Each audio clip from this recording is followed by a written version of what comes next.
so you've blended everything in here, and now what are you going to do? Well, first, I just want to show you a really quick, easy garnishing tip. This is an egg slicer. You can get them very inexpensively. Sure. Most people use them for eggs, but I don't. I use them for bananas, mushrooms, and to make an easy strawberry fan. You just put the strawberry in upside down. You push not all the way to the top, What a but great idea. almost.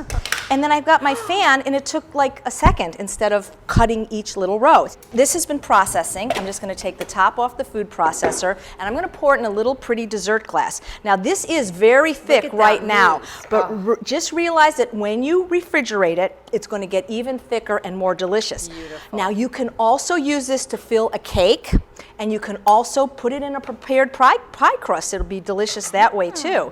Okay, And this maybe some fruit on there? berries, delicious, a raspberry kiwi. coulis, but isn't this pretty on top? That's beautiful. And I mean, who wouldn't eat that? Even a kid would eat that, but Do I get to eat it You now? get to eat it. This is my serving. Yay! This is the fun part. This is my serving. Isn't it good? Oh, my. And when it's chilled, it's going to be even better. See, I like to This eat. is delicious. Thank you. And it's easy, because if it's easy, people will make it. AJ, I'm moving in. And you know, the tofu, you got to realize you're getting all the benefits, the protein, the benefits of soy that they're saying that help things Yes. like breast cancer. Nobody would know there's tofu in here unless you tell them. I'm in heaven. A dessert that's actually food. Isn't Thank it you. good? You're welcome.